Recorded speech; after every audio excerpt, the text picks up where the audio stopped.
بسم اللہ الرحمن الرحیم۔ آج انشاءاللہ ہم سورہ بقرہ کا 5واں رکوع پڑھیں گے اور وقت ملا تو چھٹا بھی انشاءاللہ مکمل کریں گے۔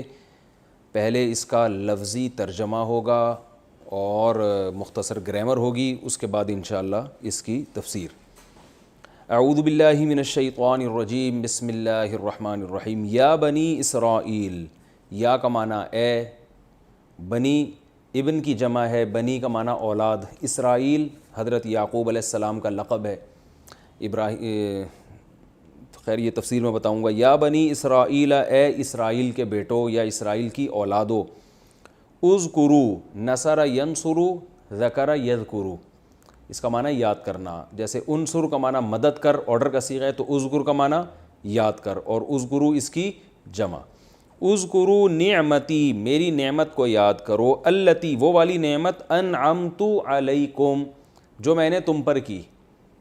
انعمت اکرمت کی طرح ہے، جیسے ہم نے سورہ فاتحہ میں پڑھا تھا صراط الذین انعمت علیہم، تو انعمت تو نے انعام کیا، انعمت میں نے انعام کیا۔ وَأَوْفُوا بِعَهْدِي، اوفو اصل میں تھا اوفیو، اکرمو آرڈر کا صیغہ، اکرم یکرمو، اوفیا یوفیو، اس کا معنی وفا کرنا، پورا کرنا کسی چیز کو۔ کئی دفعہ یہ وفا کا لفظ میں ڈیفائن کر چکا ہوں۔ اوفو اوفیو تھا تو اس کو بنا دیا اوفو۔ اوفو بعہدی، میرے عہد کو پورا کرو، جو تم نے مجھ سے عہد کیا اس کو پورا کرو۔ اوفی بعہدکم، اوفی اصل میں تھا اوفی، اکرم اکرمو کی طرح، اوفیو، اکرما یکرمو اکرام کیا، اکرمو میں اکرام کرتا ہوں، جیسے اضربو ہے نا، تو اوفیو میں وفا کرتا ہوں، تو یہ آگے یا کو حذف کر دیا اس میں۔ اوفی بعہدکم یعنی میرے عہد کو پورا کرو، اوفی بعہدکم میں تم سے کیے ہوئے عہد کو کیا کروں گا، پورا کروں گا، یعنی تم میرے عہد کو پورا کرو، میں اپنا عہد پورا کروں گا۔ وَإِيَّایَ فَارْہَبُونَ، ارہبون تھا اصل میں تھا ارہبو، رہبا یرہبو کا معنی ہوتا ہے ڈرنا۔ رہبانیت کا لفظ سنا ہوگا نا آپ نے، جو اللہ سے ڈرنے والے لوگ تھے، راہب، دنیا سے کنارہ کشی اختیار کرتے تھے، رہبانیت۔ تو اضرب مار تو، ارہب ڈر تو، ارہبو تم سب ڈرو، ارہبو نی تھا اصل میں، تم سب ڈرو نی مجھ سے، تو نی کو شارٹ کر کے کیا کر دیا، ارہبون۔ نہیں آ رہی سمجھ میں؟ آ رہی ہے؟ یعنی ارہبونی، نون کے نیچے جو زیر ہے نا اصل میں یا حذف ہے یہاں پہ، تو اصل میں تھا پورا ارہبونی، ڈرو تم سب مجھ سے۔ فرہبون، اور جب شروع میں فا لگایا تو الف سائلنٹ ہو گیا، تو فارہبونی بن گیا فرہبون۔ جب وقف کریں گے تو فرہبون، اور جب ملا کے پڑھیں گے فرہبونی۔ سمجھ رہے؟ اب آسان ہو گیا۔ وَإِيَّایَ، یہ وہی ضمیر ہے، إِيَّاكَ نَعْبُدُ، إِيَّاكَ کا مطلب تیری ہی عبادت کرتے ہیں، تو إِيَّايَ میری ہی، ٹھیک ہے، تو فَإِيَّایَ فَارْہَبُونَ مجھ سے ہی ڈرو، یہ مطلب ہوگا۔ إِيَّايَ میں نے بتایا تھا نا، یہ جو پروناؤن ہے جب یہ پہلے آ جائے فعل سے تو اس میں صرف کا معنی پیدا ہوتا ہے، جیسے ہم کہتے ہیں إِيَّاكَ نَعْبُدُ، تیری ہی ہم سب عبادت کرتے ہیں، صرف تیری، تو یہاں صرف کا معنی آ جائے گا۔ وَإِيَّایَ فَارْہَبُونَ، اور صرف مجھ سے ڈرو تم سب، نی مجھ سے، دوبارہ اس کا تکرار ہو گیا۔ وَآمِنُوا، اور ایمان لاؤ، بِمَا اس چیز پر، أَنزَلْتُ جو میں نے نازل کی، مصدقاً وہ تصدیق کرنے والی ہے، مصدق مصرف مسبح کی طرح تصدیق کرنے والی ہے، سچا قرار دینے والی ہے، لما اس کتاب کو، معکم جو تمہارے ساتھ ہے، تصدیق کرتی ہے اس کتاب کی بھی جو تمہارے ساتھ ہے۔ ولا تکونوا، کانا یکونو ہونا، تکونو، تکونو کا کیا مطلب، لا تکونو یہ آرڈر ہو گیا نا، نہیں ہو تم سب، نہیں بنو تم سب، اول کافر پہلے کافر، بھی اس قرآن کے یا اس کتاب کے، اس کے پہلے انکار کرنے والے مت بنو۔ آپ یہاں بیٹھ جائیں۔ ولا تشترو، اور مت خریدو، اشترا کا لفظ پہلے آ چکا ہے نا، ولا تشترو اشترا مت کرو یعنی خریدو مت، اصل میں تھا تشتریو تکتسبو کی طرح، اور مت خریدو بیآیاتی میری آیات کے بدلے میں، میری آیات کے عوض میں، ثمناً قلیلاً، ثمن کہتے ہیں کسی بھی چیز کا جو عوض آپ جب لیتے ہیں نا اس کو عربی میں کیا کہا جاتا ہے؟ ثمن۔ جیسے آپ کوئی کتاب خریدتے ہیں، 20 روپے کی خریدی، 100 روپے کی، 1000 کی خریدی، تو کتاب تو مبیع ہو گئی، اور جو آپ نے 100 روپے اس کو دیے وہ اس کے لیے کیا کہلائیں گے؟ ثمن۔ یعنی کسی چیز کی کے عوض میں جو پیسے دیے جاتے ہیں یا دراہم دینار دیے جاتے ہیں اس کو ثمن کہا جاتا ہے۔ تو میری آیات کے بدلے میں تھوڑے سے پیسے مت خریدو، یعنی تھوڑے سے پیسے مت لو۔ وَإِيَّایَ فَاتَّقُونَ، یہ فَاتَّقُونَ ایسے ہی جیسے فرحبون تھا، اصل میں تھا اتقو، اکتسبو کی طرح، افتقیو، تو اکتسبو کی طرح ہے یہ، افتعلو، ٹھیک ہے نا؟ تو نون زیر نی جو ہے نا اس کے بعد یا ہے اصل میں، جو حذف کر دیے شارٹ کرنے کے لیے، تو اتقو ڈرو تم سب، نی مجھ سے، اور فا شروع میں لگا دیا تو الف سائلنٹ ہو گیا، تو اتقو بن گیا فتقو، اور ایایا جب شروع میں لے کر آئے تو کیا مطلب؟ مجھ ہی سے ڈرو، کسی اور سے مت ڈرو، وَإِيَّایَ فَاتَّقُونَ، اور صرف مجھ سے ڈرو۔ وَلَا تَلْبِسُوا، لَبَسَ يَلْبِسُ کا معنی ہوتا ہے کسی چیز کو مشتبہ بنا دینا، کہتے ہیں یہ معاملہ مجھ پہ ملتبس ہو گیا ہے، کہتے ہیں نا کہ تلبیس سے کام لے رہا ہے، یہ لفظ اردو میں سنا ہوگا آپ نے، تلبیس سے کام لے رہا ہے یعنی گھما رہا ہے بات کو، تو کسی بھی معاملے کو مشتبہ کر دینا، اس میں کنفیوژن پیدا کر دینا، اس کو ہم عربی میں تلبیس بھی کہتے ہیں، لبس یلبسو لبسن بھی کہتے ہیں اس کو۔ تو لا تلبسو لا تضربو کی طرح ہے، نہیں کا صیغہ یعنی آرڈر دیا جا رہا ہے، لا تلبسو ملتبس مت کرو الحق بالباطل، حق کو باطل کے ساتھ، یعنی حق کو باطل کے ساتھ گڑبڑ مت کرو، مکس مت کرو، حق کو الگ رکھو باطل کو الگ رکھو، مکس مت کرو آپس میں۔ وَتَكْتُمُوا الْحَقَّ، اور حق کو چھپاؤ مت، یہ وَتَكْتُمُوا کتم یکتمو کا معنی چھپانا، تو یہ تکتمو تلبسو پر عطف ہے، یعنی اس سے پہلے بھی لا ہے، جیسے لا تلبسو ولا تکتمو، یہ مطلب ہے ولا تکتموا الحق، اور حق کو چھپاؤ مت، وانتم تعلمون، حالانکہ تم جانتے بھی ہو، سب کچھ جانتے ہو کہ حق کیا ہے باطل کیا ہے، اس کے باوجود حق کو چھپاؤ مت۔ وَأَقِیمُوا الصَّلَاةَ، اقیمو اصل میں تھا اقویمو، اکرمو کی طرح، آرڈر کا صیغہ ہے، نماز قائم کرو، وَآتُوا الزَّکَاةَ، زکوٰۃ ادا کرو، وَارْکَعُوا، اور رکوع کرو، رکع یرکعو کا معنی ہے جھکنا، رکع یرکعو جھکنا، ارکعو جھکو، تو واو شروع میں آ گیا تو الف سائلنٹ ہو گیا، ورک اصل میں تھا وَإِرْکَعُوا، تو پڑھیں گے کیا؟ ورکعو، اور جھکو رکوع کرو، مع الراکعین، جھکنے والوں کے ساتھ۔ أَتَأْمُرُونَ النَّاسَ، آ کا معنی کیا؟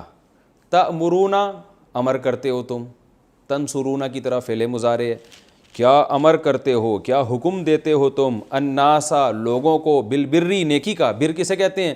نیکی، کیا تم لوگوں کو نیکی کا حکم دیتے ہو، وتنسون، واو کا معنی، اور تنسون نسیان سے نکلا ہے، اصل میں تھا تنسیون، تسمعون کی طرح، شروع میں باپ پڑھے ہیں نا، تو اب پڑھا کیا جاتا ہے تنسون، وتنسون، اور تم بھول جاتے ہو، انفسکم، اپنی جانوں کو، لوگوں کو نیکی کا حکم دے رہے ہو اور خود اپنے آپ کو بھول جاتے ہو، وانتم، حالانکہ تم، میں نے بتایا نا واو کا مطلب بسا اوقات حالانکہ آتا ہے، یعنی کنڈیشن یہ ہے کہ انگلش میں ہم کیا کہیں گے، اس کنڈیشن میں تم یہ کام کر رہے ہو۔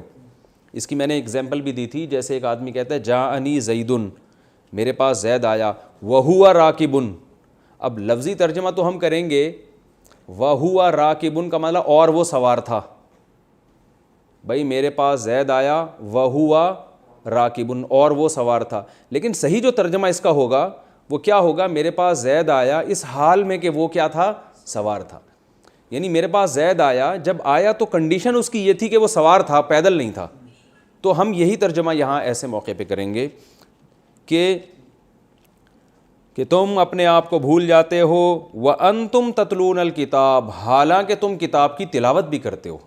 تتلونا اصل میں تھا تتلوونا، تنصرونا کی طرح، تلاوہ یتلوو تلاوتن، تلاوت کرنا، اور تم کتاب کی تلاوت بھی کرتے ہو. افلا تعقلون، کیا، آ کا معنی کیا، فا کا معنی تو، لا تعقلون تم عقل نہیں رکھتے، تو کیا تم عقل نہیں رکھتے. واستعینوا، اور استعانت حاصل کرو. استعینوا اصل میں تھا استعوینوا، استخرجوا، باب استفعال ہے نا، استخراج، استخرجا ماضی، یستخرجو مضارع، اور امر آئے گا استخرج، اور جمع آئے گی استخرجو. تو اسی طرح ماضی آئے گا استعونا، جس کو پڑھتے ہیں استعانہ، یستعوینو مدد طلب کرنا، اور امر آئے گا استعوینو جمع کے لیے. پڑھیں گے استعینو، پڑھا ایسے جاتا ہے. یہ میں نے کہا تھا نا واو آ رہا ہے تو صیغے کی شکل ہی چینج ہو جاتی ہے. استعینو یہ نکلا ہے معاونت سے، اردو میں استعمال ہوتا ہے نا بھائی آپ ایک دوسرے سے تعاون کریں، معاونت کریں، تو استعانت، معاونت، اعانت یہ سب ایک ہی معنی میں استعمال ہوتا ہے. استعانت مدد طلب کرنا. واستعینوا، اور مدد طلب کرو. واستعینوا بالصبر، صبر کے ذریعے، والصلاۃ، اور نماز کے ذریعے. وَإِنَّهَا، اور بے شک، اب یہاں بھی یہ واو کنڈیشن بیان کر رہی ہے، نماز کے ذریعے صبر طلب کرو، لیکن حالت یہ، کنڈیشن یہ ہے، وَإِنَّهَا کہ یہ جو نماز ہے نا، لَكَبِيرَةٌ، لام تاکید کے لیے، کبیرتن کے بعد جب علی کا لفظ آتا ہے تو اس کا معنی ہوتا ہے مشکل ہونا کسی کام کا. جیسے قرآن میں ایک جگہ آتا ہے، نوح علیہ السلام نے اپنی قوم سے کہا، ان کانا، اگر ہے، کبورا علیکم، تم پر یہ کام بہت مشکل ہو گیا ہے. تو عرب کبورا یکبرو، کروما یکرمو کی طرح، جب کہتے ہیں نا کبورا علیہ ھذا الامر، تو مطلب کیا ہوگا، اس آدمی پر یہ والا کام بہت مشکل ہے. سمجھ رہے ہو؟ ویسے کبورا کا معنی ہوتا ہے بڑا ہونا کسی چیز کا، کبیر. جیسے شروفہ یشرفو، اس کا صیغہ صفت کیا آتی ہے، شریف. شروفہ وہ شریف ہوا، اور شریف کا معنی شریف آدمی. تو کبیر کا معنی کبیر، کبورا کا معنی وہ بڑا ہوا، یکبرو بڑا ہوتا ہے، کبیر بڑا، اور کبیرہ اس کی مؤنث. لیکن جب کبورا کے بعد علا آئے گا تو پھر بڑا ہونا نہیں، مشکل ہونا. اور کبیر کے بعد بھی جب علا آئے گا تو بہت مشکل ہونا، بہت مشکل کوئی چیز. اور کبیرہ کا معنی بھی یہی. تو عربی میں صلاۃ کا لفظ چونکہ مؤنث ہے تو اس کے لیے کبیر کے بجائے کون سا لفظ استعمال ہوا، کبیرہ.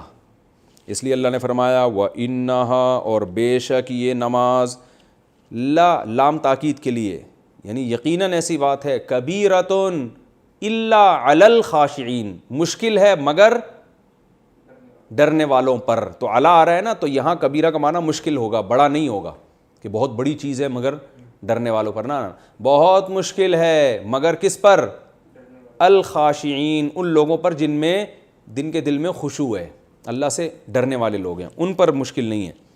الذین یظنون انہم ملاقو ربہم وانہم الیہ راجعون، یہ وہ لوگ ہیں جو یہ گمان کرتے ہیں کہ انہوں نے اپنے رب سے ملاقات کرنی ہے. ملاقو کا مطلب اصل میں تھا ملاقیونا، مزاربونا کی طرح، لاقیا یلاقیو ملاقیتن، زاربا یزاربو مزاربتن. ملاقیتن کو پڑھا جاتا ہے ملاقاتن، اردو میں وہی ملاقات کا لفظ استعمال ہوتا ہے. تو ملاقو ربہم، اپنے رب سے ملاقات کرنے والے ہیں. وَأَنَّهُمْ، اور بے شک یہ لوگ، الیہ راجعون، اسی رب کی طرف لوٹنے والے ہیں. یہ تو اس رکوع کا لفظی ترجمہ تھا.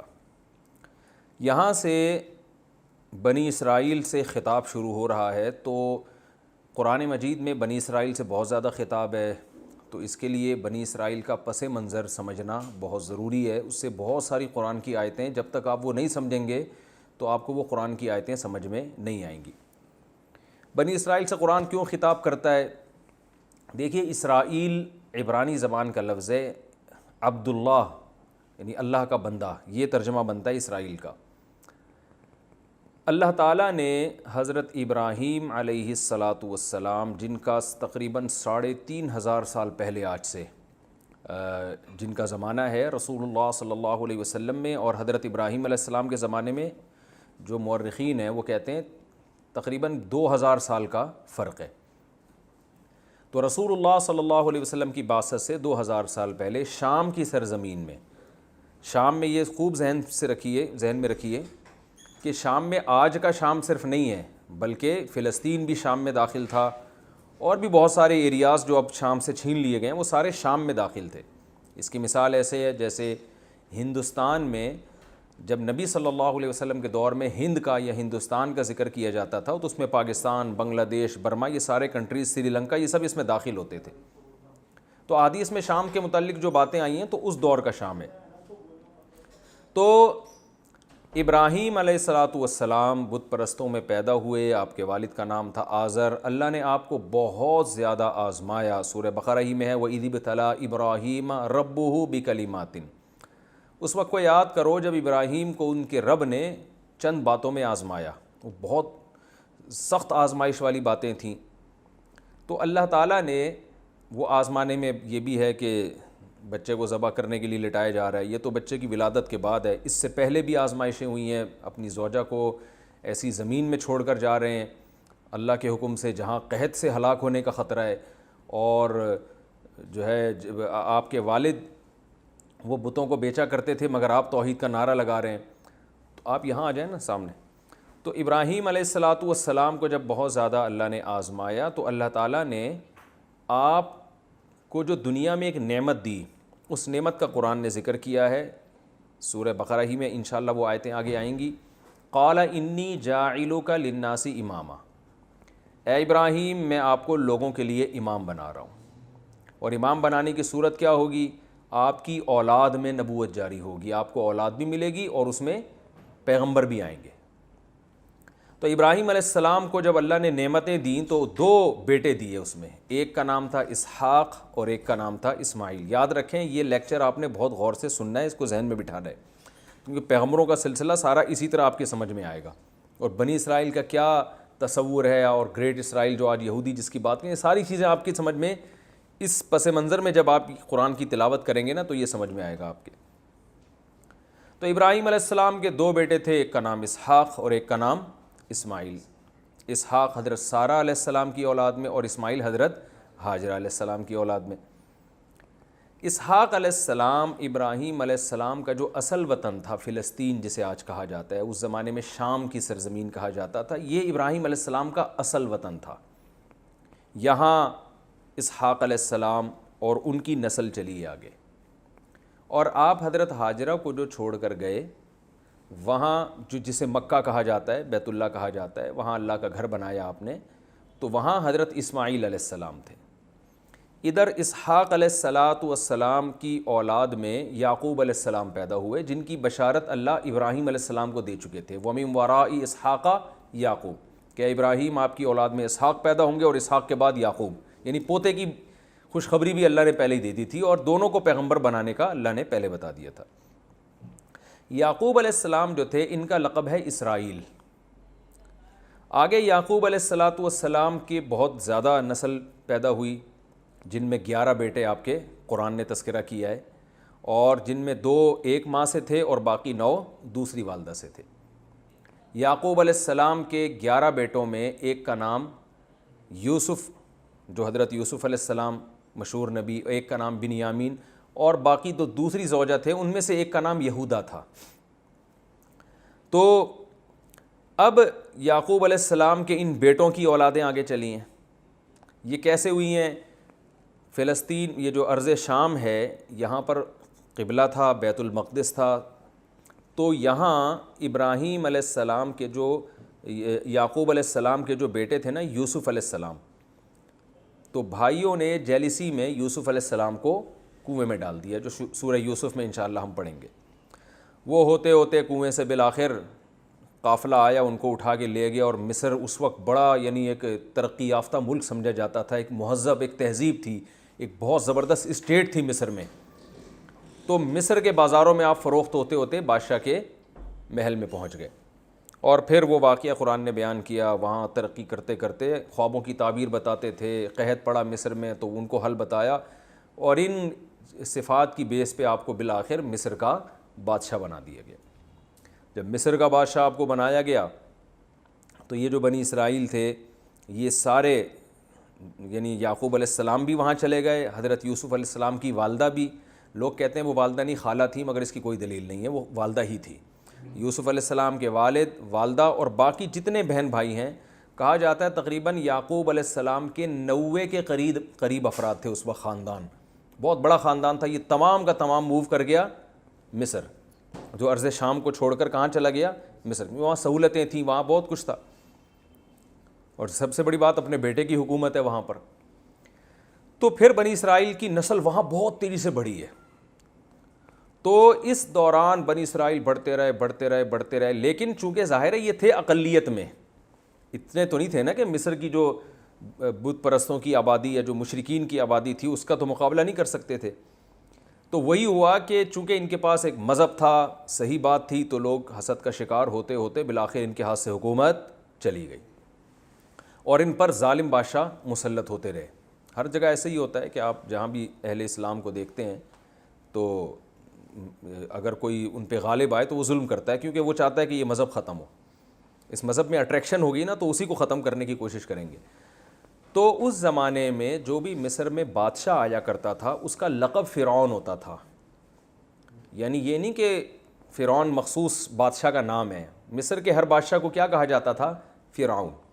تو یہ والا جو فرعون ہے، یہ جس کو قرآن فرعون کہتا ہے، یہ وہ مخصوص بادشاہ جو موسیٰ علیہ السلام کے مقابلے میں آیا۔ تو خیر بنی اسرائیل پہ پھر ظلم ہوتے رہے، اور یہ جو اس وقت کی سیکولر حکومتیں کہہ سکتے ہیں آپ، سیکولر تو نہیں بلکہ جو اپنی عبادت کرواتی تھیں، ان حکومتوں نے کو یہ ڈر تھا کہ بنی اسرائیل ہی ہیں جو ہمارے مقابلے میں آ کے کھڑے ہو سکیں، کیونکہ ایسا ایک نظریہ ہے، ایک دعوت ہے جو ہمیں غلط قرار دے سکتے ہیں۔ تو ان پہ انہوں نے ظلم ستم شروع کر دیے، یہاں تک کہ فرعون کو خواب آیا کہ بنی اسرائیل میں ایک بچہ پیدا ہو رہا ہے جو میری حکومت کا خاتمہ کر رہا ہے۔ تو یہ جو فرعون جس کا قرآن میں ذکر ہے، اس فرعون نے کیا کیا؟ پھر بنی اسرائیل پہ ظلم کرنا شروع کر دیے۔ قرآن نے جگہ جگہ بیان کیا، یہاں بھی آئے گا کہ بیٹوں کو قتل کر دیا کرتا تھا اور عورتوں کو غلام اور باندیاں بنا لیا کرتا تھا، نسل ختم کرنا شروع کی۔ اسی میں اللہ تعالیٰ نے موسیٰ علیہ السلام کو پیدا کیا، جس کا ہم واقعہ پڑھیں گے انشاءاللہ آگے، بڑا دلچسپ واقعہ ہے کہ موسیٰ کی ماں کے دل میں ہم نے ڈالا کہ بچے کو صندوق کے حوالے کر دیں، اور وہ صندوق دریا کی موجوں کے حوالے ہوا، اور بالآخر فرعون ہی کے دربار میں اللہ نے حضرت موسیٰ کو پال کے دکھایا۔ تو موسیٰ علیہ السلام کے ذریعے پھر فرعون کو اللہ نے تباہ و برباد کیا۔ بنی اسرائیل میں اتنی سکت نہیں تھی کہ فرعون سے لڑ سکتے تھے وہ، کیونکہ غلام تھے، مینورٹی میں تھے، اور تھے بھی محکوم، غلام سے مراد محکوم قوم تھے۔ تو اللہ نے اپنی قدرت سے ہی فرعون کو دریا میں غرق کر دیا۔ اب جب دریا میں غرق کیا، بنی اسرائیل نے حضرت موسیٰ کو بہت ستایا، اور وہ ان احسانات کو نہیں مانا انہوں نے تہ دل سے، کچھ لوگ تو تھے لیکن میجورٹی ایسے ہی تھی۔ تو پھر تورات ملی ان کو، اللہ کے حکام پر عمل کرنے کا حکم دیا۔ پھر موسیٰ علیہ السلام نے ان کو حکم دیا کہ اب جو تمہارا اصل وطن ہے نا شام، جہاں یعقوب علیہ السلام تھے، وہاں پر، یعنی موسیٰ علیہ السلام بھی حضرت یعقوب علیہ السلام کی اولادی میں ہیں، کہ اب جو ہمارا اصل وطن ہے، اللہ کا حکم ہے، ہم وہاں قوم عمالقہ نے قبضہ کر لیا تھا، تو اب ہمیں حکم ہے کہ ہم جہاد کر کے اس قوم کو شکست دیں۔ بھائی اب یہ تو نہیں کہ سارے کام اللہ خود ہی کرے گا، فرعون کو تو اللہ نے تباہ کر دیا جو بڑا دشمن تھا، جو تمہارے بس میں نہیں تھا، اب تمہیں بھی کچھ کرنا پڑے گا، تو اب جاؤ لڑو، ادخلوا الارض المقدسۃ التی کتب اللہ لکم، اس ارض مقدس میں داخل ہو جاؤ جو اللہ نے تمہاری قسمت میں لکھ دیا، یعنی پہلے بتا دیا کہ فتح ہوگی۔ یہاں بنی اسرائیل نے ڈنڈی ماری، اور بنی اسرائیل جو ہے وہ اتنی اللہ کی معجزے دیکھنے کے بعد بھی کہنے لگے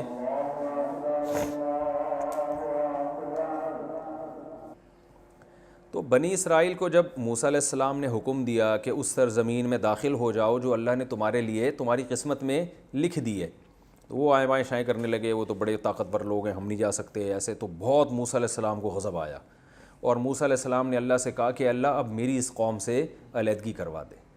سب کچھ ہو گیا، پھر بھی اتنے معجزے دیکھ لیے، خود ٹس سے مس ہونے کے لیے تیار نہیں ہے۔ تو اللہ تعالیٰ نے فرمایا فَإِنَّهَا مُحَرَّمَةٌ عَلَيْهِمْ 40 سنہ، 40 سال تک اسی وادی میدان میں یہ گھومتے رہیں گے، انہیں شہر نصیب نہیں ہوگا، جس کو وادی تیہ کہا جاتا ہے۔ تیہ کہتے ہیں حیرانگی کو، تو یعنی حیرانگی والا میدان۔ تو حضرت موسیٰ اور ہارون علیہ السلام بھی اسی میدان میں ان کے ساتھ رہے، پھر وہیں من و سلوہ کے واقعات آئیں گے، اترتے رہے، پھر بھی اللہ نے ان کو بہت ایسے نہیں رکھا جیسے جیل میں قیدیوں کو رکھا جاتا ہے، بلکہ 40 سال اسی میدان میں کھانا پینا بھی ملتا رہا، بادل بھی سایہ کرتا رہا ان کے اوپر۔ تو لیکن بہرحال یہ ہوا یہ کہ ان لوگوں نے نافرمانی کی تو اللہ نے 40 سال سزا دی ان کو، اور 40 سال میدان میں گھومتے رہے، اور موسیٰ علیہ السلام اور حضرت ہارون علیہ السلام کی اسی دوران ان کی وفات ہو گئی۔ پھر اس کے بعد اللہ نے نئے نبی بھیجے، تو نئے نبی کی قیادت میں پھر انہوں نے جہاد کیا، اور اللہ تعالیٰ نے اس میں ان کو فتح عطا فرمائی۔ آگے ہوا یہ کہ بنی اسرائیل کے جو لڑائی میں داؤد بھی تھے، جنہوں نے دشمن کے جو کمانڈر ہے نا جالوت، اس کو قتل کیا۔ بنی اسرائیل نے کمانڈ میں لڑائی لڑی، بنی اسرائیل کے کمانڈر کا نام تھا طالوت، اور جو دشمن تھا اس کے کمانڈر کا نام تھا جالوت۔ یہ واقعہ چونکہ قرآن میں تفصیل سے آئے گا، لہذا میں ابھی صرف پس منظر بیان کر رہا ہوں نا، تو ڈیٹیل ہم وہی پڑھیں گے جہاں یہ واقعہ آئے گا۔ تو بنی اسرائیل میں ایک داؤد بھی تھے، حضرت داؤد، جو ظاہر ہے یعقوب علیہ السلام کی اولاد میں تھے۔ تو حضرت داؤد علیہ السلام نے اس وقت ان کو نبوت نہیں ملی تھی، بڑی بہادری سے لڑے وہ، اور وہ جنگ بہت مشکل تھی، تو بہت سے لوگ اس میں فرار ہو گئے تھے، میدان چھوڑ کے بھاگ گئے تھے، تو چند لوگ تھے جو ڈٹے رہے، ان میں داؤد علیہ السلام بھی تھے، اور انہوں نے بہت زیادہ بہادری کی، اور دشمن کے جو کمانڈر تھا نا بہت سخت جان جالوت، اس کو قتل کیا۔ تو اللہ فرماتے ہیں اللہ نے اس بیس پر داؤد علیہ السلام کو جنگ کا کمانڈر بھی بنا دیا، علم بھی دیا، اور نبوت بھی دی، اور حکمت بھی دی۔ تو داؤد علیہ السلام پھر بنی اسرائیل کے ان پیغمبر کے جانے کے بعد داؤد علیہ السلام لیڈر بن گئے، اور داؤد علیہ السلام نے پھر بہت عبادت گزار تھے، قرآن نے ان کی عبادتوں کا ذکر کیا، ان کی آواز بہت خوبصورت تھی، قرآن کہہ رہے ہیں فصل الخطاب، بہت سارے معجزے دیے اللہ نے ان کو۔ فصل الخطاب کا مطلب تقریر بہت خوبصورت، خطاب بہت زبردست کیا کرتے تھے، آواز اتنی خوبصورت، تلاوت کرتے پرندے آ کے ٹھہر جایا کرتے تھے، اور جب وہ اللہ کا ذکر کرتے تو پہاڑ بھی ان کے ساتھ سے بھی لا الہ الا اللہ کی آوازیں آنا شروع ہو جاتی تھی۔ بڑے معجزے تھے، رات کو عبادت گزار تھے، دن میں روزہ بھی رکھتے، جہاد بھی کرتے۔ تو داؤد علیہ السلام کے ذریعے اللہ تعالیٰ نے جو ہے نا بنی اسرائیل کی دنیا میں بہت بڑے خطے پر اللہ نے حکومت قائم کر دی ان کی۔ تبھی آج اس حکومت کو یاد کر کر کے یہودی جو ہے نا وہ روتے ہیں کہ ہم تو ایسے تھے، ہم تو ایسے تھے، ہم تو یوں تھے۔ بہت بڑے خطے پر اللہ نے بنی اسرائیل کی حکومت قائم کر دی۔ داؤد علیہ السلام، اچھا وہ ایسے مجاہد تھے کہ ان کے ہاتھ میں لوہے کو بھی نرم کر دیا اللہ تعالیٰ نے۔ ڈیوڈ کہتے ہیں نا انگریز داؤد علیہ السلام کو، آج کل انہوں نے نام چینج کیا ہوا ڈیوڈ کہتے ہیں۔ اللہ نے فرمایا ہم نے داؤد علیہ السلام، اچھا داؤد علیہ السلام اس زمانے میں 4 بیویاں کا نہیں تھا، جتنی بھی چاہے زوجات رکھ سکتے تھے۔ داؤد علیہ السلام کی بہت ساری زوجات تھیں۔ تو داؤد علیہ السلام کے جو وارث بنے وہ ان کے بیٹے حضرت سلیمان علیہ السلام، قرآن نے ان کی بھی تعریف کی۔ اور داؤد اور سلیمان علیہ السلام کی خاصیت کہ اللہ نے ان میں قوت فیصلہ، یعنی جو جج کا کام ہوتا ہے نا کہ یہ پہچاننا کہ کون صحیح ہے کون غلط ہے، قضا کے شعبہ یہ بہت احسن طریقے سے سر انجام دیتے تھے۔ تو سلیمان علیہ السلام کو اللہ نے داؤد علیہ السلام سے بھی زیادہ بڑی حکومت دی، اور سلیمان علیہ السلام نے ایک دن اللہ سے دعا مانگی، ایسی حکومت چاہیے لا ینبغی لاحد من بعدی، میرے بعد قیامت تک کسی کو نہ ملے ایسی۔ نیت اچھی تھی، قربانیاں تھیں، اللہ نے آپ کو ایسی حکومت دے دی کہ ہواؤں کو مسخر کر دیا۔ یہ جو آج احرام مصر ہمیں ملتے ہیں نا، مصر میں 4000 سال پرانی عمارتیں، یہ دنیا کے عجوبہ کیوں ہیں؟ اس لیے کہ لوگ کہتے ہیں کہ سائنسدان حیران ہیں، ماہرین، کہ یہ اتنی بڑی بڑی دیواریں بغیر جوڑ کی اتنے اوپر پہاڑوں پہ رکھی کس طرح ہیں؟ یہ کون سی کرینیں تھیں جنہوں نے ان کرینوں نے جا کے رکھا ہے؟ تو یہ عین ممکن ہے سلیمان علیہ السلام کے وہ تعمیراتی کام ہو جن کا قرآن نے ذکر کیا ہے، جو اسباب کی دنیا میں عام آدمی کے لیے ممکن نہیں ہے۔ تو جنات کو مسخر کر دیا، بڑے عمارتیں بنائیں انہوں نے، بہت اس سے یعنی پرندوں تک کی بولیاں اللہ نے سکھا دیں ان کو۔ تو سلیمان علیہ، تبھی گورے جو ہے نا، گوروں کی کتابوں میں کنگ سلیمان کر کے ملتا ہے، یہ یعنی ان کا لقب بادشاہ بن گیا تھا۔ تو سلیمان علیہ السلام کے ذریعے حکومت قائم ہوئی۔ پھر سلیمان علیہ السلام کی اچانک ان کی بھی وفات ہوئی ہے، اور پھر بنی اسرائیل زوال کا شکار ہوئے۔ اللہ نے پے در پے ان میں بہت سارے پیغمبر بھیجے، کیونکہ اللہ قرآن میں کہتا ہے کہ ہم نے ان کو علم میں بھی دنیا پہ فضیلت دی تھی، چاہے وہ دین کا علم ہو یا دنیا کا۔ تو دنیا کے علم میں بھی لوگ ان کے محتاج، اور دین کے علم میں بھی لوگ ان کے محتاج، اور حکومت اور ریاست بھی ان کی تھی۔ ناقدری کرتے رہے اللہ تعالیٰ کی نعمتوں کی. پھر اللہ فرماتے ہم نے ان میں بہت کثرت سے پیغمبر بھیجے. اور بالآخر جو آل عمران تھے، حضرت عمران بھی بنی اسرائیل کے ایک بزرگ گزرے، ان کی اولاد میں اللہ نے پیغمبر بھیجے، اور انہوں نے منت مانی ان کی زوجہ نے کہ اللہ میرے پیٹ میں جو بچہ ہے اگر بچہ پیدا ہوا تو میں مسجد اقصیٰ کی خدمت کے لیے وقف کر دوں گی. تو وہ بیٹے کے بجائے بیٹی پیدا ہوگی، حضرت مریم. تو حضرت مریم کے خالو تھے زکریا علیہ السلام. زکریا علیہ السلام بھی بنی اسرائیل کے آخری نبیوں میں سے ایک نبی ہیں. زکریا علیہ السلام نے بڑھاپے میں اللہ سے اولاد مانگی، ان کو ملے یحییٰ علیہ السلام. تو یہ نسب آپ کو اس طرح سے یاد رہنا چاہیے کہ سب سے پہلے ابراہیم، پھر یعقوب علیہ السلام. اچھا، ادھر جو مکہ میں اسماعیل علیہ السلام ہے ابھی ہم ان کا تذکرہ نہیں کرتے. یہاں سے ابراہیم علیہ السلام کے بیٹے اسحاق علیہ السلام، یعقوب علیہ السلام کے بیٹے یوسف علیہ السلام، پھر ان کی اولاد، انہی کے بھائیوں میں ایک یہودا بھی تھا. اب یہ کہ یہ جو یہودی ہیں انہوں نے وہ سارے یہودا کی اولاد میں ہیں یا ان سب یعقوب علیہ السلام کی اولاد میں؟ تو ایسا معلوم ہوتا ہے وہ سب یعقوب علیہ السلام ہی کی اولاد میں، لیکن نسبت کس کی طرف کر دی؟ ایک بیٹے کی طرف. قبیلہ ایک بیٹے سے بھی نام لے لیا جاتا ہے نا، تو یہ یہودا کی طرف نسبت کر کے ان کو یہودی کہا جاتا ہے.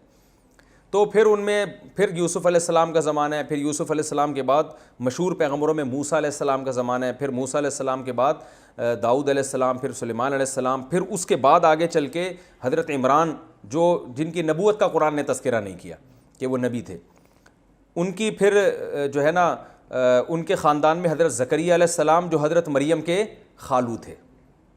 اور زکریا علیہ السلام کو اللہ نے بڑھاپے میں بیٹے دیے یحییٰ علیہ السلام. تو پتہ چلا زکریا علیہ السلام، یحییٰ علیہ السلام، حضرت مریم اور حضرت عیسیٰ، یہ چاروں ایک ہی دور کے ہیں. ٹھیک ہے نا. قرآن میں تو پوری صورت ہے آل عمران کے نام سے نا. تو حضرت عمران کا اللہ نے فضیلت بیان کی ہے کہ ہم نے آل عمران کو بڑی فضیلت دی تھی. بنی اسرائیل میں بھی آل عمران کو اللہ نے فضیلت دی. تو حضرت عمران جو تھے ان کی زوجہ نے منت مانی تھی کہ میں اپنے بچے کو بیت المقدس کی خدمت کے لیے وقف کروں گی، تو بیٹا کے بجائے کیا پیدا ہوا؟ بیٹی. تو حضرت مریم کے خالو کون تھے؟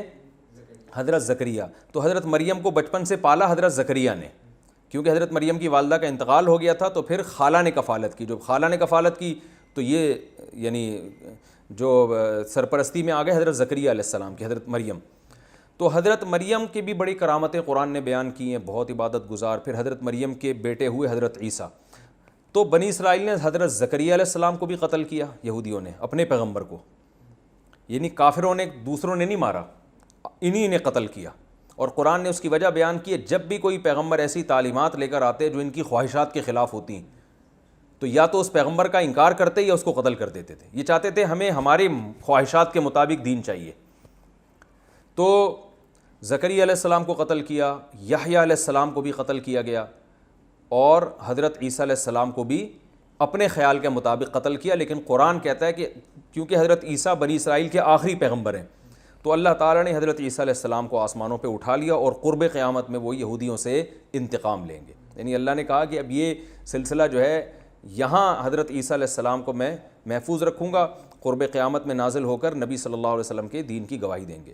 ادھر دوسری طرف جب یعنی یہودیوں کی بدماشیاں بہت بڑھ گئیں، پیغمبروں کی ناقدری، تو اللہ تعالیٰ نے یہ روحانی سلسلہ جو حضرت ابراہیم کی ایک اولاد سے چلا آ رہا تھا اسحاق، وہاں سے بند کر کے کہاں سے شروع کیا؟ حضرت اسماعیل. حضرت اسماعیل کی اولاد میں کوئی نبی نہیں گزرا. 2000 سال کے بعد جو ان کی اولاد میں اللہ نے سید الانبیاء محمد ابن عبداللہ صلی اللہ علیہ وسلم کو پیدا کیا، اور یہودیوں سے جو روحانی ان کی جو ایک اقتدار تھا وہ چھین کر کس کے حوالے کر دیا؟ بنی اسماعیل کے حوالے. تو بنی اسرائیل کے بجائے یہ کہاں ٹرانسفر ہو گیا؟ بنی اسماعیل. اور اللہ نے ایک ہی پیغمبر ایسے بھیجے جو تمام پیغمبروں کے سردار. تو اللہ نے دونوں کو نوازا، اسحاق علیہ السلام کو بھی، اسماعیل علیہ السلام کو بھی. اسحاق علیہ السلام کو کوانٹٹی کے اعتبار سے نوازا گیا کہ ان کی اولاد میں زیادہ پیغمبر پیدا ہوئے، اور اسماعیل علیہ السلام کو کوالٹی کے اعتبار سے نوازا گیا کہ ایک ہی پیغمبر ہے مگر وہ تمام پیغمبروں کے سردار ہیں. تو اب یہودی اس پہ جلا کرتے تھے کہ روحانی پیشوا تو ہم ہیں اور اقتدار تو ہمارے پاس رہا ہے. آج بھی تو اسرائیل، گریٹ اسرائیل کی محنت اس لیے ہو رہی ہے نا کہ یہ تو ہمارا تھا بیت المقدس، مسلمانوں کے پاس کہاں سے آ گیا یہ، اور ہماری تو اتنی بڑی بڑی خلافتیں تھیں. آج بھی یہودی نقشے بناتے ہیں اتنے بڑے بڑے کہ ہم اتنے بڑے، یعنی گریٹ اسرائیل جسے کہتے ہیں وہ. تو اللہ نے قرآن میں جگہ جگہ ان کو بتایا ہے کہ تم پہ اللہ نے جتنی نوازشات کی ہیں، جتنا تمہیں نوازا گیا ہے اتنا دنیا کی کسی قوم کو نہیں نوازا گیا مگر تم اس کے اہل نہیں تھے. یہ عمل نے بتایا اور تم خود اس پہ گواہ. لہذا اب اگر بنی اسرائیل سے خلافت اور نبوت لے کے بنی اسماعیل کے حوالے کی جا رہی ہے تو تمہیں اس میں جیلسی کی ضرورت نہیں ہے. حسد مت کرو بلکہ ایمان لے کر آؤ اس پیغمبر پر تاکہ تمہارے گناہوں کی تلافی ہو جائے. تو چونکہ دنیا بھی دیکھتی تھی بنی اسرائیل کی طرف کہ یہ کیوں نبی پر ایمان نہیں لے کر آ رہے, یہ تو ہم سے زیادہ پڑھے لکھے لوگ ہیں. مشرکین یہ کہا کرتے تھے کہ یہ تو ہم سے زیادہ پڑھے لکھے لوگ ہیں, یہ تو پیغمبروں پر ایمان رکھنے والے لوگ ہیں, یہ کیوں نہیں ایمان لے کر آ رہے. تو یہودیوں کا نبی صلی اللہ علیہ وسلم پہ ایمان نہ لانا یہ دوسری قوموں کے لیے بھی رکاوٹ بن رہا تھا. تو اللہ نے اس لیے الگ سے ہی بنی اسرائیل کو خطاب کیا کہ تم کیوں ایمان نہیں لے کر آتے, جبکہ تمہاری کتابوں میں بھی اس نبی صلی اللہ علیہ وسلم کا نبی کا تذکرہ ملتا ہے. اور یہ یہودی جو یہاں کے آباد ہوئے تھے نا, یہودیوں کا اصل وطن تو شام تھا. مدینہ میں قافلہ گزر رہا تھا تو انہوں نے کھجور کے درخت دیکھے تو وہ قافلہ وہیں اسی نیت سے ٹھہر گیا تھا کہ ہمیں جو آخری نبی کی علامتیں ملتی ہیں اس کی علامتوں کی جو سرزمین ہے نا, یہاں وہ علامتیں ہمیں نظر آتا ہے کہ آخری نبی یہاں ظاہر ہوں گے.